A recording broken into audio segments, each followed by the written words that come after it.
It may look like I'm standing on a construction site right now, but I'm actually at a college. It's a heavy equipment operator school. Today, I'm at the Learn Center in Ronkonkoma, learning how to operate heavy machinery.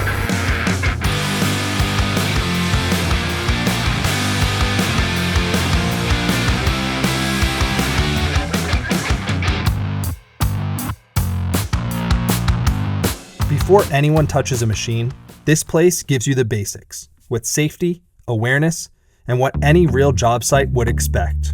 It's why George calls it a college orientation. Yeah, let's go through some of the stuff. So what you have, how many machines can a student learn? Oh, here 5 different types of machines here, but we also teach corporately, that we go out as well. Yeah. We could teach anything in here. We teach all the safety classes, 59 DLB safety classes, and but here in our campus we do the backhoe, the bulldozer, the excavator, the skid steer, and the front end loader. Okay. So you come in and you discuss it, and we basically go over a catalog that we give you with all the courses listed in there, and we pick one out that we feel would be best suited for you after our basically interview with you, or college, kind of like a college orientation, so to speak. Is there one that's most popular right now that everyone wants to train on, or it's? They're all very popular. I mean, if you've gone out on the road anywhere, you see basically all these machines working. Yeah, that's true. We've put a lot of people to work, and now the companies that they working for are actually sending us letters saying, please send us your graduates with their resumes, because the people that we hire from your school are so much better than the people that walk in off the street. Yeah. So it's a wonderful, wonderful feeling to get those kind of letters in the mail. After nearly 6 decades here, George has shaped thousands of careers. You can feel that history walking the yard with him. Yeah, like I said, this has been my home for 58 years I've been here. Yeah. All right. Training starts in the machines. Front loader, backhoe, mini excavator, each teaches a different skill. And by the end, students are ready for real job site work. Make sure you stick around for when I get my hands on some of these machines. But before that, I sat down with George to get a little background on the Learn Center and why he started it all. So basically, my father started this as a construction site company here in this same location. I actually lived in this house. I had my first son here.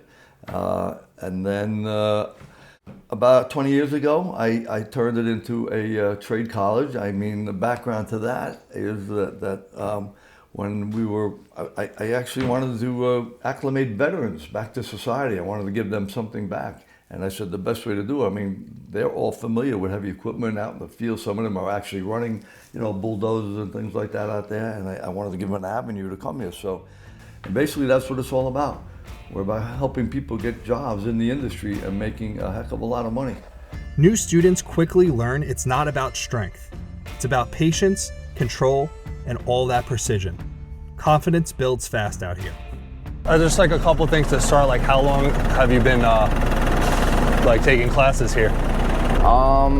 This is probably my 3rd month here. 3rd month? How old are you now? I'm 18, I just turned 18, yep. Are you in high school or no? So I just graduated, yeah, graduated my high school and then came straight here. Okay. Started working part-time at another place. Yeah. And then do this on the weekends. So just tell me a little bit about what you're doing, like a brief rundown right here, like what you're operating. We're doing the grade beam exercise. Okay, so it's called the grade beam? Grade beam exercises, we just give them little names so everybody knows what we're talking about. And what you're doing is simulating a trench bottom and just trying to keep it nice and smooth. Exactly. That's the whole idea. And you want the bottom of the trench basically to look like the beam as if it wasn't there. Exactly. You got to figure when you're digging a trench, you're always putting something in it. And it needs to be level, either curb or foundation or some type of conduit, or drainage pipe or sewer pipe. So they all have to have a certain pitch. They can't be bumpy, Then you get settlement, you're going to get, the water or whatever is not going to flow in the pipe, or the concrete is not going to be strong enough. It's not going to be the specifications that they want to be a certain height, or things like that. Right. Yeah, and then this type of machine People have to understand that, you know, it's not just about pulling back on it. You're also you're keeping it. The levers are a T. It's like a 4 quadrants, like a video game. Actually, if you know what a video game is, the levers go back and forth like this, and they go on an angle. So you could go into one quadrant with your joystick, and you'll be doing 2 items at the same time. Yeah. You know, you'll be doing 2 functions. This looks like a construction site, but it's really a classroom. Yes. And that's, you know, that's the whole thing that we're trying to say here. This is our campus. This is where we teach it. We try to, you know, simulate a construction site. Right. We try and simulate as many things as you do on a construction site here as we can, you know. I mean, I can't demolish a building. I'd love to. If you want to pay to put it back up, I'll be happy to demolish it. Hey, how's it going? How are you? So, I'm Jim. Brian. Hi, nice to meet you. Nice to meet you. So, you teach here? Yes, sir. Brian here is a perfect example of progress. Just a short time ago, he was brand new and knew nothing about this stuff. Almost 10 years now. 10 years? Yeah. Now, he's an instructor teaching students. Do you know what someone would make like right out of school, like, you know, an average rate? Yeah, so... For like a Bobcat or yeah, so it depends. Really, your experience level obviously does play a factor in it, but entry level, you know, anywhere between 25 to 30 an hour, and that's, you know, while you're learning. So nice. Right out of the gate, you know, you're making, you know, pretty decent money doing this, and like I said, it's fun. It's never a dull moment, and you get to learn, and the more you learn, the more experience you gain, the more money people are willing to pay you. Cool.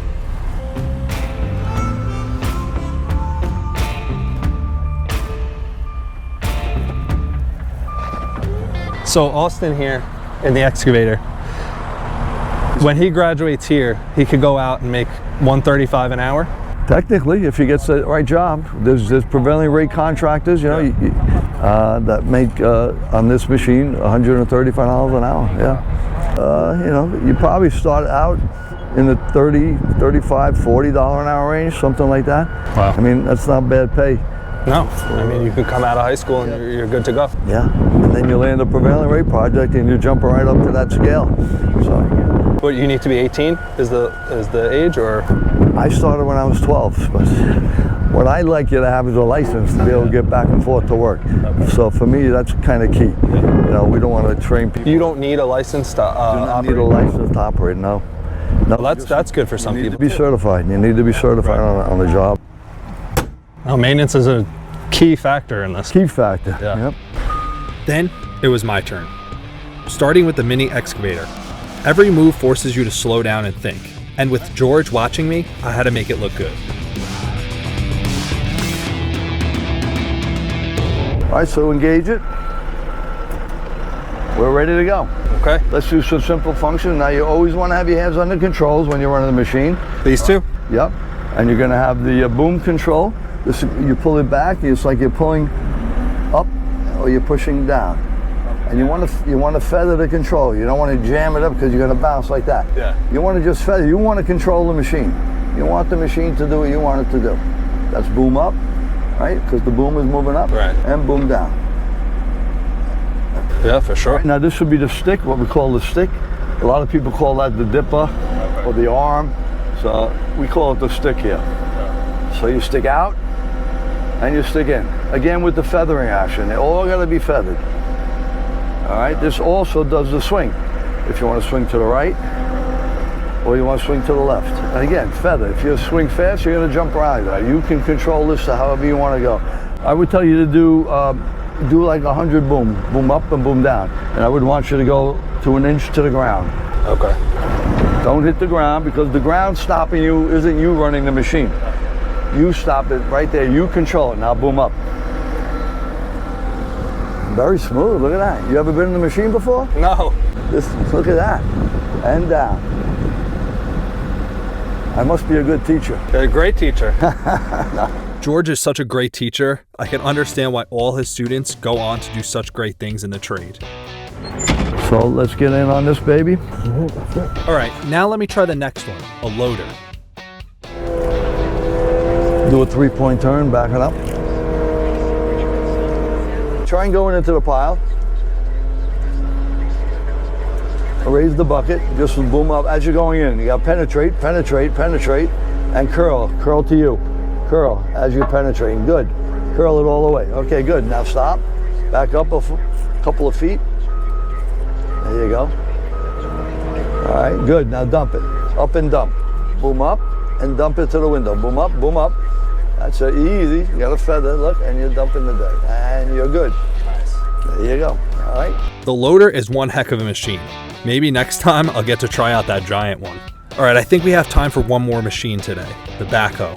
This is kind of like a mix between the first two I tried out, but the seat spins around, so you don't even have to stand up.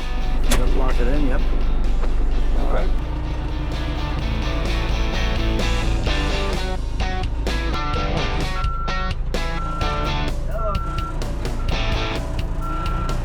Very good. You sure you never been in the machine before? You did pretty good, right? Well, you heard it. I did pretty damn good for my first time in the machine. So, how long does it take for someone to get certified? On one machine, it's different. We have different courses. On one machine, it's an 84-hour curriculum, approved by the Department of Education. Is it, a certain number of hours per week, or is it I want to do 5 hours a week? No, it's 7 hours a day. 7 to 2:30 our classes. We're open every day. Okay. So, and the schedules are flexible.